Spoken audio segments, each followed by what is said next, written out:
नमस्कार. विठ्ठल जोशी एम-पी-एस-सी या यूट्यूब चॅनलवर आपलं सहर्ष स्वागत आहे.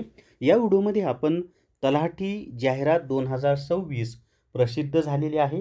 याच्यामध्ये एकूण किती जागा आहेत, पात्रता कोणती आहे, फॉर्म भरण्याची शेवटची तारीख कोणती आहे, ती सगळी माहिती पाहूयात. त्याचबरोबर एम-पी-एस-सी कंबाईन ग्रुप सीमध्ये एकूण 3088 जागा वाढलेल्या आहेत. मग त्यात कोणकोणत्या विभागाच्या जागा आहेत, कोणत्या पदाच्या जागा आहेत आणि वाढलेले जी पदं आहेत त्यांची पात्रता काय असणार आहे, वय कधीचं मोजलं जाणार आहे, ती सगळी माहिती आपण या व्हिडिओमध्ये पाहूयात. आणि आता 5700 पेक्षा जास्त जागांची ही एम-पी-एस-सी ग्रुप सीची जाहिरात झालेली आहे. तर व्हिडिओ शेवटपर्यंत पहा. या व्हिडिओला सर्वांनी लाईक करा, शेअर करा आणि विठ्ठल जोशी एम-पी-एस-सी हे जे आपलं यूट्यूब चॅनल आहे ते सबस्क्राईब करा. जर तुम्हाला MPSC group C test series घ्यायची असेल तर प्ले स्टोअरवरून विठ्ठल जोशी ॲप डाउनलोड करा आणि MPSC group C test series विकत घ्या. तसेच इतरही कोर्सेस उपलब्ध आहेत आणि PYQ ॲनालिसिसचा कोर्ससुद्धा विठ्ठल जोशी ॲपमध्ये उपलब्ध लवकरच होईल. तर एक लक्षात ठेवा मित्रांनो, की सगळ्यांची मागणी होती की तलाठीची परीक्षा आणि इतर सरळ सेवा भरती एम-पी-एस-सी मार्फत घेण्यात यावी. अखेर आज तो सोन्याचा दिवस उगवलेला आहे. काही जण निराश पण झालेले आहेत, कारण तलाठीची परीक्षा एम-पी-एस-सी मार्फत व्हावी, परंतु सरळ सेवा पद्धतीनं व्हावी अशी मुलांचं मत होतं किंवा अशी मुलांची मागणी होती. परंतु आज शुद्धीपत्रक काढून तलाठीचं हे जे पद आहे, तलाठी किंवा ग्राम महसूल अधिकारी, हे पद आता एम-पी-एस-सी संयुक्त पूर्व परीक्षा गट क मध्ये सामील करण्यात आलेलं आहे. म्हणजे कंबाईन ग्रुप सीमध्ये हे पद आता समाविष्ट करण्यात आलेलं आहे. त्यामुळे शुद्धीपत्रक काढून त्यामध्येच हे ॲड केलेलं आहे. सेपरेट अशी गट कची नवीन तलाट्याची कोणतीही जाहिरात आलेली नाही. एम-पी-एस-सी ग्रुप सीची जी परीक्षा होणार आहे त्याच परीक्षेमध्ये ही परीक्षा आता होणार आहे. तर नेमकं काय सांगितलेलं आहे ते पहा. आजचं म्हणजेच 22 जुलै 2026चं हे शुद्धीपत्रक आहे. आणि आता तलाठी एम-पी-एस-सी कंबाईन ग्रुप सीमध्ये गेलेली असल्यामुळे ग्रुप सीचाच अभ्यासक्रम याला असणार आहे. पूर्वपरीक्षा होईल, त्यानंतर मुख्य परीक्षा होईल आणि मुख्य परीक्षेमध्ये मिळालेल्या गुणांच्या आधारे निवड होणार आहे. म्हणजे पूर्व आणि मुख्य अशा 2 परीक्षा आता तलाठी होण्यासाठी द्याव्या लागतील. पूर्वी एकच होता आणि आता 2 द्याव्या लागतील. त्याचा अभ्यासक्रमसुद्धा एम-पी-एस-सी ग्रुप सीनुसारच असणार आहे. तर आता सविस्तर माहिती पहा. आयोगामार्फत महाराष्ट्र गट सेवा संयुक्त पूर्व परीक्षा 2026 मधून एकूण 2619 रिक्त पदे भरण्यासाठी दिनांक 25 जून 2026 रोजी जाहिरात प्रसिद्ध करण्यात आली असून आयोगाच्या दिनांक 16 जुलै 2026 रोजीच्या शुद्धीपत्रकानुसार प्रस्तुत परीक्षा दिनांक 25 ऑक्टोबर 2026 रोजी प्रचलित पद्धतीने म्हणजे ऑफलाईन OMR आधारित घेण्यात येणार आहे. म्हणजे 25 ऑक्टोबर 2026ला परीक्षा होईल.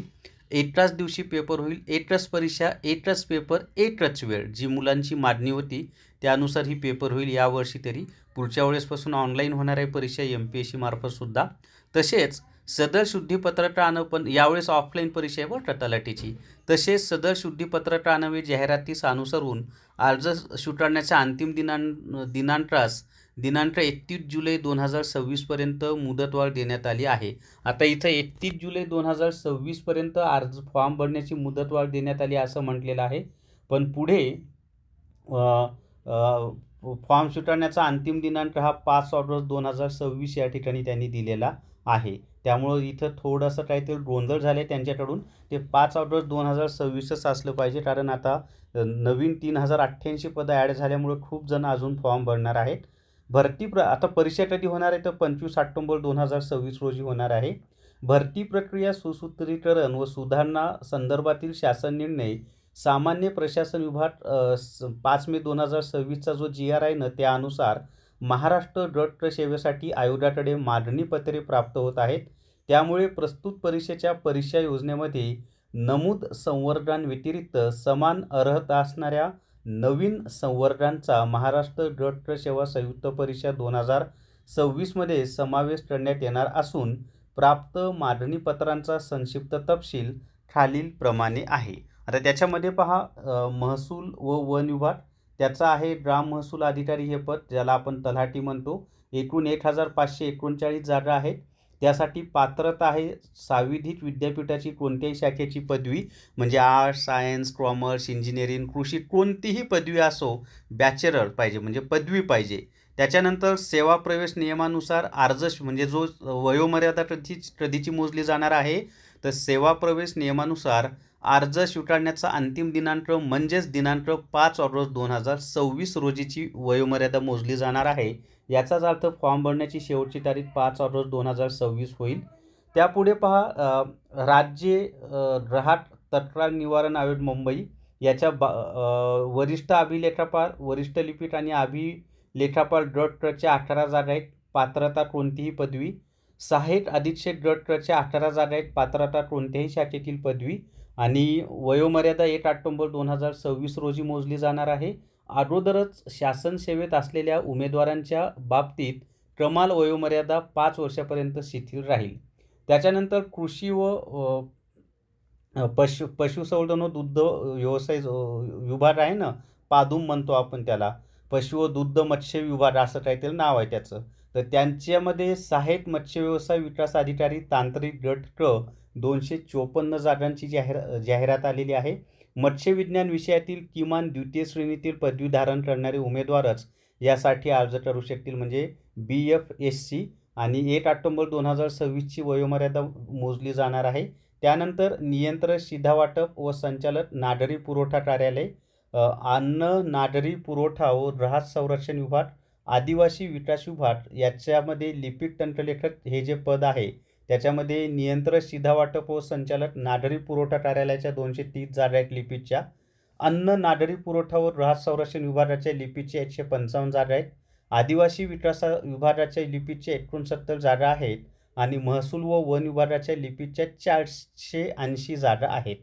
महसूल व वन विभागामध्ये नोंदणी व मुद्रांक विभागामध्ये लिपिक आणि तंत्रलेखकच्या 339 जागा आहेत. अशा एकूण 3088 जागांची ही जाहिरात आहे. जे म्हणत होते ना सरळ सेवेची शासन फक्त घोषणा करते, जाहिराती येत नाहीत, तर ह्या सरळ सेवेच्या जाहिराती MPSCकडे गेल्यात मित्रांनो. सगळ्यांचं चाललं होतं ना MPSC पाहिजे, MPSC पाहिजे. घ्या आता MPSC आलेलं आहे. पूर्वपरीक्षा होणार, मुख्य परीक्षा होणार आणि त्यानंतर निकाल येणार. MPSCनं खरं म्हणजे ह्या सरळ सेवा भरतीमधून घ्यायला पाहिजे होत्या, पण तसं केलेलं नाही. कंबाईन ग्रुप C मध्येच ही पदं त्यांनी ॲड केलेली आहेत. त्याच्यानंतर याच्यासाठी पात्रता कोणत्याही शाखे म्हणजे लिपिक व तंत्रलेखकसाठी कोणत्याही शाखेची पदवी, मराठीचं 30चं सर्टिफिकेट पाहिजे किंवा इंग्लिशचं 40चं सर्टिफिकेट पाहिजे, दोन्हीपैकी एक पाहिजे. आणि जाहिरातीनुसार 1 ऑक्टोबर 2026 रोजीचं वय विचारात घेतलं जाईल. उपरोक्त तक्त्यातील संवर्गाचा सामाजिक व समांतर आरक्षण निहाय पदांचा तपशील तसेच शासनाकडून सुधारित किंवा अतिरिक्त किंवा स्वतंत्र मागणीपत्राद्वारे प्राप्त नवीन संवर्गातील पदांचा समावेश पूर्वपरीक्षेच्या निकालापूर्वी शुद्धीपत्रकाद्वारे प्रसिद्ध करण्यात येईल. सदर बाब विचारात घ्यावी. म्हणजे अजूनही याच्यामध्ये पदं ॲड होणार आहेत, हे लक्षात ठेवा सर्वांनी. तर जर तुम्हाला कंबाईन पूर्वपरीक्षा रेकॉर्डेड हुडो कोर्स विकत घ्यायचा असेल तर प्ले स्टोअरवरून विठ्ठल जोशी ॲप डाउनलोड करा आणि कंबाईन पूर्वपरीक्षा रेकॉर्डेड हुडो कोर्स विकत घ्या. याच्यामध्ये ग्रुप C मध्ये आणि ग्रुप B मध्ये येणाऱ्या सगळ्या पदांची तयारी तुमची होऊन जाईल. मूळ फी 1000 रुपये आहे, परंतु पहिल्या 100 विद्यार्थ्यांसाठी ही फी फक्त 500 रुपये करण्यात आलेली आहे.